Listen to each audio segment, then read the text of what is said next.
Yebo Zulu noMahlawe Zulu. Ngithi ke mphinde futhi ngichaze. Ya, abaningi niyalalela. Abaningi kodwa nindalokho ukuthi nifuna ukuze nithathe inkulumo ezikhulunywa ngobani nabosibani banyana. Kulungileke nisazovuthwa. Kuzonivuthisa umndawo ngoba anilaleli. On what capacity ngikhuluma ngawo kangaka? Ngizalwa ngawo, ngikhule ngawo, ngiphila wona. Nginawo ukhona. Hayi njengempahla ethengiwe noma iproperty, inkomo yami noma imoto yami, kodwa njengento nomoya wokhona njengobizo kimi empilweni, ongangokuthi yonke into engisuka ngichazela umuntu ngichaza from experience. Uyabona abantu abaningi nihleli niyazibuza, hawu kanti basiqambela amanga yini labo somanga? Ngikhuluma ngalabantu ababonayo, abantu babona abanihlolela kuze kuyosemnyango lokho ekhuluma nawe into ephinda kwenye indawo akashelele njengomshini ungamuzi uthini. Bayabona laba abantu, angithi bayeza kithi bathenge amandla okubona, kodwa inkinga ifika lapho masokufanele badile nomndawo wakho. Uzwe nomuntu osesontweni nje esayelile ethi umndawo 10 zolungisa ngekwenze lutho umndawo. Alapho ngiyala banamanga kusekuthinini nje yonke into iqanjelwa amanga kuthiwe umndawo ngeke uprovoke uhlale uright way. Makuyiwo owangempela.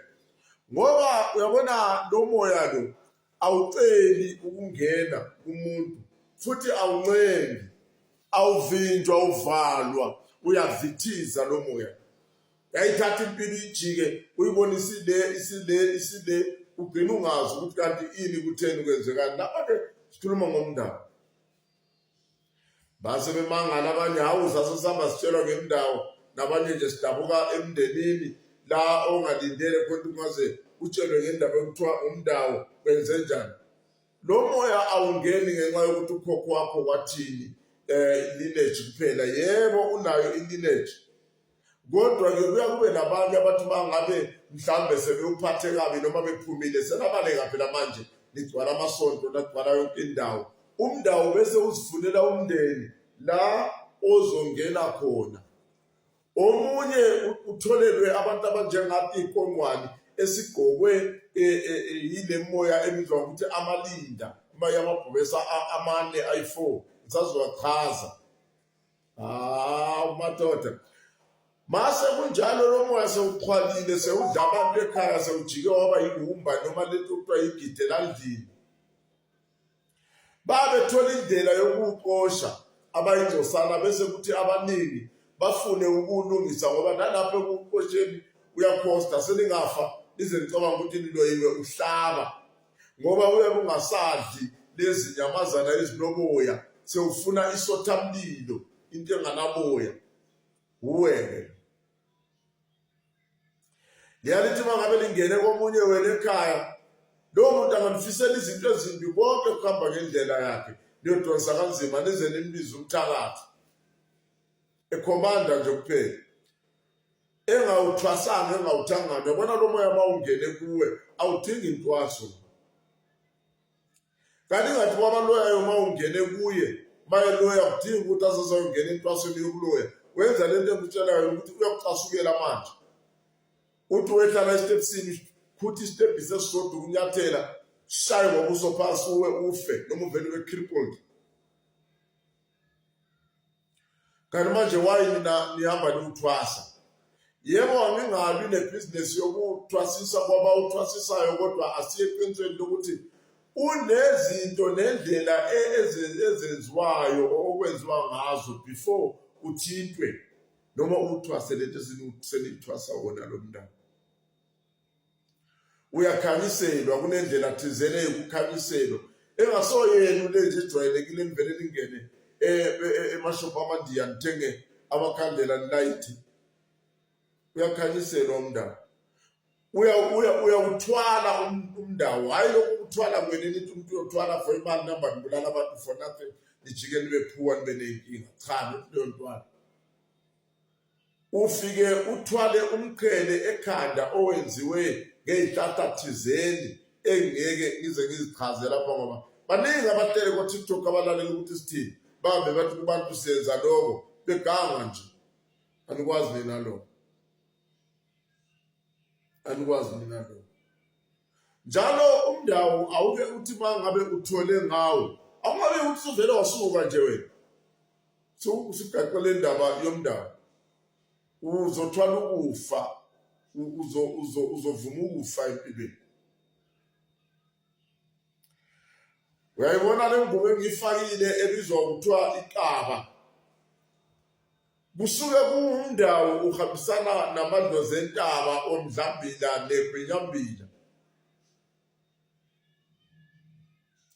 Ngisazonichazela kabanzi ngomndawo ukuthi ungumntwana wami njengomntwana wamalinda amalinda yini kodwa umndawo uyisikhwakha esihlala sikhwagile njalo esi-emotional esinama-tempers nje avela bekhona manje esihlala sivikile namasingahlaselwa. Hawu kodwa Nkosi yami ngiyawazwela amantombazana ahleli umndawo especially mawubheda sewuzowafika entweni eziloyayo waqapha ngempela walidla igazi lomuntu waliphuza wahlaba wadla leyo nyama. Hayi kunzima ngisho ungathi impilo yakho iyahlala iba ngulanga kwabanye abantu especially uma uphila nomuntu wesilisa impilo yakho izoba ngulanga kuwe and kunamanye angalungiswa nje nanomuba ulibonayo ukuthi aleli lidinga ingadlangadla thina inguzanguza elinye selamoshwa ubhekile ukuthi kodwa Jehova uNkulunkulu wami lento le ndaba iyaphelela phi ngoba phela la ngeke kusalunga lutho kumuntu into zomsebenzi ngeke kusalunga lutho imendo ngeke kusalunga lutho makungalungiswa ngala thola imali ingasakufuni lento ifika ivimbe tshela ukuthi hayi thina siphili ngemali thina singabazingeni thina singena esigangeni siphume nokudla bambe inkonka ubambe uyi-springbok. Impilo yakho ungaguli ungabi nalutho kodwa ibopha impilo ithuliti du. Uyabona bese ufika uthathe umuntu wesifazane onayo lento igidelandini eseliye laba nobuhumba umndawo usuyaba nobugidelandini nobuhumba valeka yonke into ithuliti du la endlini lento ifuna ukuzenzela.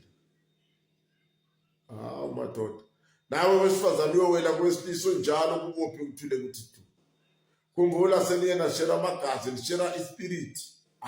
Madoda nawe uyagcina khona kunabanye abantu abasafa ngenxa yabanye abantu ngizwa kunabanye abahamba baye kulabo abathi bayabathwasisa afike lo muntu ayimoshe lento lena kakhulu noma ikwade nje ingamuzi ukuthi lona uyasazi thina ukuthi asenziwa lento le. Yiloko abantu abomndawo abaningi bamo ekunyangeni ukwazi imithi bamo nje kuthina funa kukhwaze lento kuwe ihambe.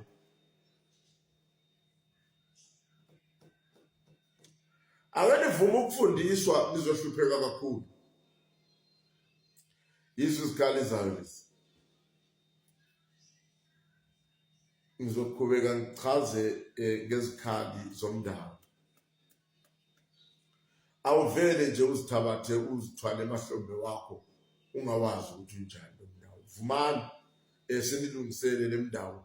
Uyakhaliselwa nje uzobona indlela yakho.